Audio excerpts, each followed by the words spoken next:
Assalamualaikum warahmatullahi wabarakatuh. Perkenalkan nama saya Muhammad Yusuf dengan NIM 2301016070, di mana kita akan belajar mengenai teori psikoanalisa kognitif dan belajar sosial dalam psikologi perkembangan.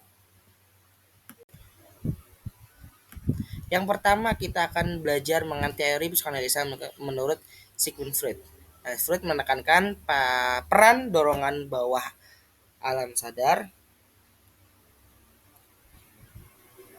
dan pengalaman masa kecil. Menurutnya, kepribadian itu dibentuk melalui 5 tahap, yaitu perkembangan psikososial. Yang pertama yaitu tahap oral, di mana dimulai dari 0 tahun sampai 1 tahun. Fokus kenikmatannya pada mulut, di mana misalkan kalian memperhatikan anak bayi itu, mereka ketika kepo ke suatu hal, mereka akan memasukkan hal tersebut kepada mulutnya, di mana itu adalah sebagai tanda mereka sedang menghadapi tahap oral. Yang kedua yaitu tahap anal. Anak belajar mengontrol buang air, baik buang air kecil ataupun air besar. Yang disebut bisa yaitu toilet training.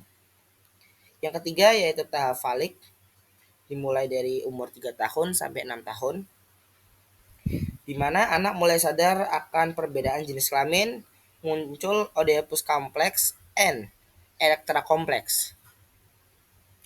Nah, apa itu maksudnya? Nah, Oedipus kompleks itu terjadi ketertarikan seorang anak laki-laki terhadap ibunya, yang dimana muncul rasa cemburu atau rasa bersaing dengan ayahnya.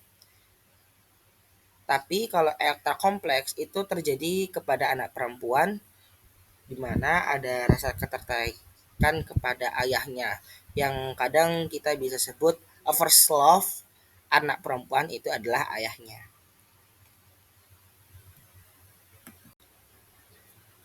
Lanjut ke tahap yang selanjutnya yaitu tahap latin, dimulai dari umur 6 tahun sampai 12 tahun, di mana dorong seksual mulai reda. Anak fokus pada sekolah, teman sebaya, dan keterampilan sosial. Dan yang kelima yaitu genital, yaitu dimulai dari umur 12 tahun sampai dewasa.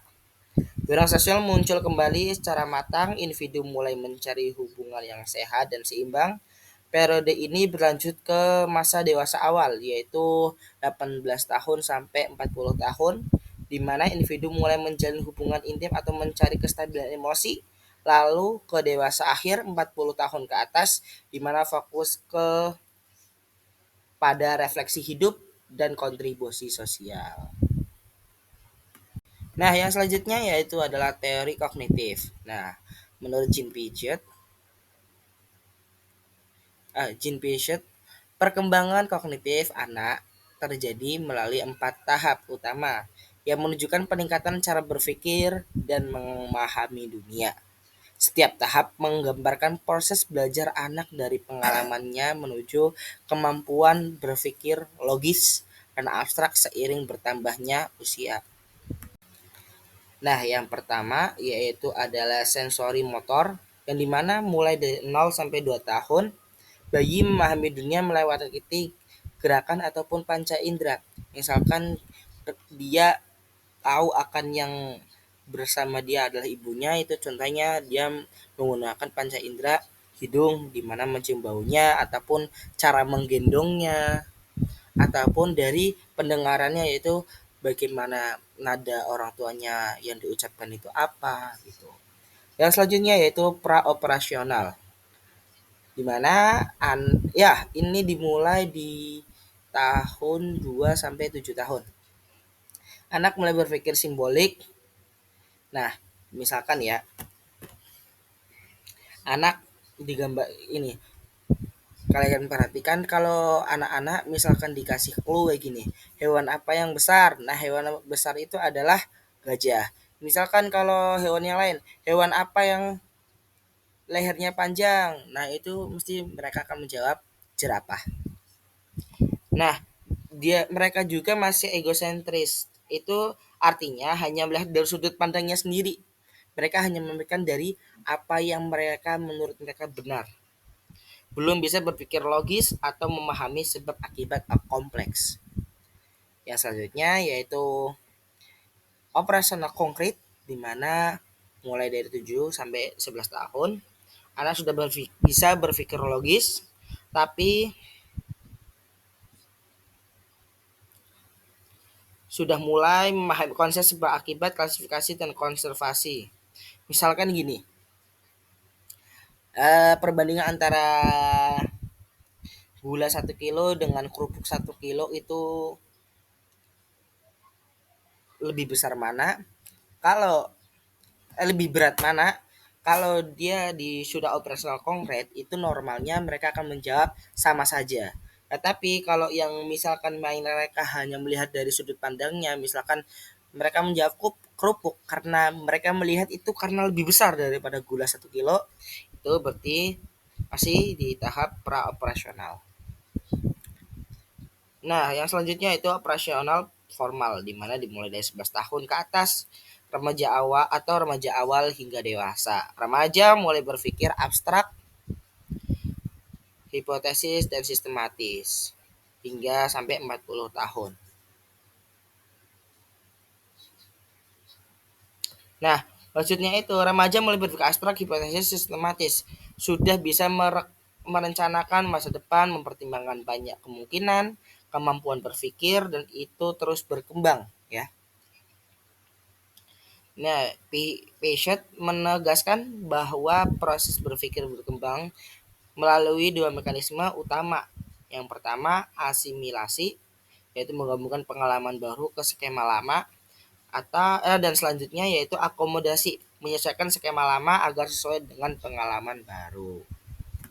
Nah, selanjutnya kita belajar mengenai teori belajar sosial Albert Bandura. Bandura menekankan belajar melalui observasi dan peniruan perilaku orang. Artinya individu belajar bukan hanya dari pengalaman langsung, tapi juga dari melihat suatu contoh. Eksperimen terkenal Bandura adalah Bubble Doll Experiment, di mana anak-anak meniru perilaku agresif orang dewasa terhadap boneka.